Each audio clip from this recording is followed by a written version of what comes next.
Si Emily ay nanginginig sa kanyang gulugod sa tuwing ang nakakatakot na gawain ay ginaganap gabi-gabi.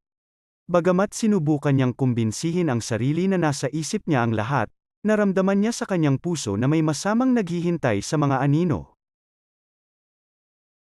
Pinag-aralan ni Emily ang nakaraan ng cottage sa desperadong pagtatangka na makahanap ng mga sagot, at ang natuklasan niya ay nagpalamig sa kanya. Ang kakahuyan ay sinasabing tahanan ng mga kaluluwang hindi mapakali na nahuli sa pagitan ng kabilang buhay at ng mundo ng mga buhay. Natupok ang pag-iisip ni Emily sa kakamo na lalong lumalakas at nagpupumilit sa bawat gabing dumaan.